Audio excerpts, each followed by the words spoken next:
You're looking at the most beautiful woman in the world. Empress Elizabeth of Austria, known as Sisi. They called her a fairy tale princess, the envy of Europe. But that was a lie.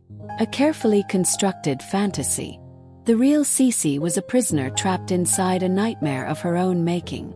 A woman so obsessed with her own beauty that she slept in a mask lined with raw veal and bathed in warm goat's milk.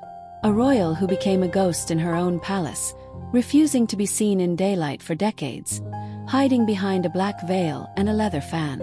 A queen whose desperate pursuit of perfection led to a life of such bizarre, torturous rituals that it would shatter everything you think you know about royalty. This isn't a fairy tale. This is the story of how the world's most beautiful woman became the world's most tragic recluse. This is the secret history of a queen who was rotting from the inside out. For Sisi, beauty wasn't vanity. It was a religion. And its rituals were absolute torture. Let's start with her hair.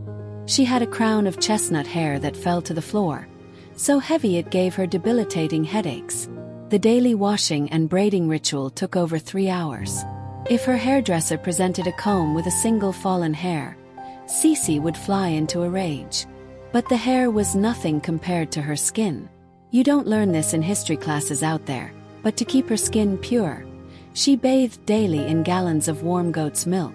At night, she wore a custom-made leather mask, the inside lined with slices of raw veal, believing it would ward off wrinkles. Imagine sleeping every night with the cold, wet flesh of a dead animal strapped to your face. And then there was her body.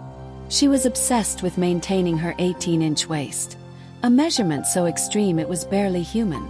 She achieved this by tightly lacing her corsets to the point of near suffocation, a process that took an hour every morning. She lived on a starvation diet of broth and the juice of half-raw beefsteaks. She wasn't preserving her beauty. She was in a state of self-inflicted war with her own body. This obsession was a symptom of a mind in collapse. After her only son died in a tragic murder-suicide, she shattered completely. At the age of 32, she decreed that no one would ever see her face again. For the next 30 years, she became a phantom. She would only appear in public shrouded head to toe in black, her face hidden behind a thick veil and a large fan.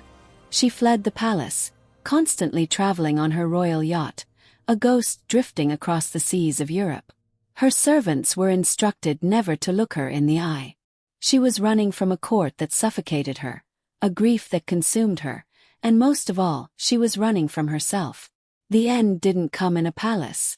Came on a public street. In 1898, an anarchist who wanted to kill a prince couldn't find one, so he stabbed Sisi with a sharpened needle file. Here's the truly bizarre part. Because of her extreme corseting, the wound was so small and the pressure so tight, Sisi didn't even realize she'd been stabbed. She thought she'd just been punched. She stood up, brushed herself off, and walked 100 more yards onto a steamship. It was only when her lady-in-waiting removed the corset to help her breathe that the blood, which had been held back by the pressure, exploded from her chest.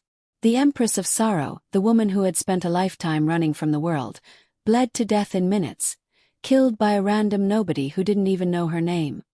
Her quest for perfection couldn't save her from the ugliness of the world, or the profound sadness that had hollowed her out from the inside, leaving only a beautiful, tragic, and empty shell.